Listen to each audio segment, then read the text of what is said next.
Okay, up here along the mountain, and just wanted to come check out one of the old Pioneer Mining and Manufacturing Company's old mine sites along Red Mountain. And there's really not much left. You can see there's just, of course, always incredible overgrowth. But the Stevenson mine, the Pioneer Mining and Manufacturing Company operated for a number of years, was set back in a couple of deep ravines, and they had a number of drift mines, and they did have one slope mine, and it's hard to say how far it was, not a lot of information on it, but this is the remains of the Stevenson slope mine right here. And you can see it's completely collapsed. It's hard to say how far down this went. I'm sure just following the ore seam. But it was in operation for, I don't know, maybe a good 6-7 years, the old Stevenson mine. And then it was just abandoned. It was abandoned shortly after Republic Iron and Steel Company had finalized the purchase of Pioneer Mining and Manufacturing Company. And Pioneer had a number of mines along the Red Mountain area, and this was one of them. So, but you can see there's nothing left of the old slope.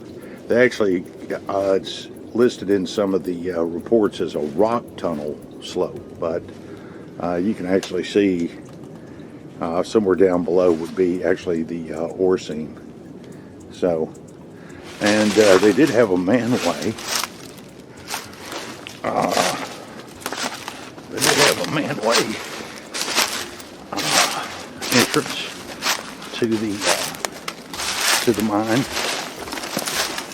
and this was it. That was the manway entrance right there. So that's all that's left. And there are some more drift mines back up over here that go check out, but not much is left of the old Stevenson mine. There is a small section of the old Birmingham Railroad that was left intact, just a little small section. So I might try to see that. But anyway, this is just another historic mine site, forgotten. And along the mountain. And it may be a little difficult with the sun. But anyway, that's the old Stevenson slope mine right there. Okay, still up here at the Stevenson mine site. And they had a series of drift mines and open ore cuts right there going up the mountain here. There's more remains of drift mines just beyond where my finger is, of course. But the tramway bed was snaked all the way down through this ravine and went out to what's left of a small section of the Birmingham Railroad.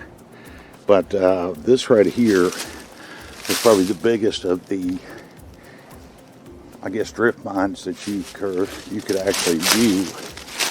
And it had to be a pretty sizable drift mine entrance. Probably went back a pretty good ways when it was open. But anyway,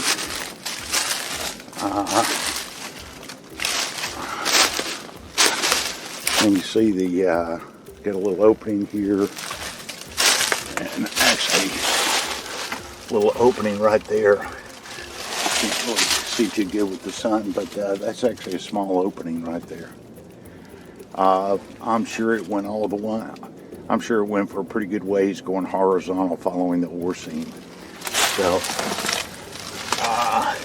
it's hard to say if that's collapsed, if you ever got inside, or what it might be. But who knows? If you got inside, it could be pretty roomy. It could go for ways, but you would get awful dirty, because that's just solid red ore dust and mud. So But that's a pretty substantial tree that's grown up there. That tree's probably got to be a good 80, 90 years old, maybe. So the Stevenson mine operated in the early 1890s, stayed in operation intermittently all the way up to really around 1910. And by that time it was owned by Republic Iron and Steel, and they just shut it down. I'm sure they'd exhausted what ore they could get out of that this mine site. But anyway, this is where the tramway cars, or the mine cars, would have gone out right there. So anyway, there's a couple of more little areas to check out on this mine site. So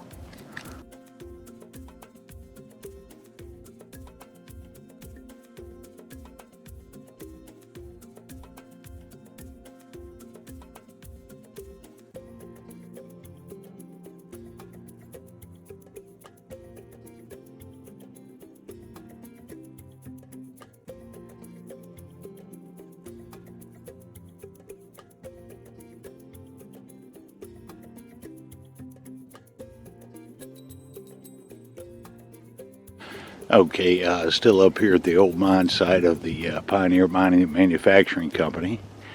And this is, they had a large series of drift mines that went parallel with the, horizontal along the ore seam.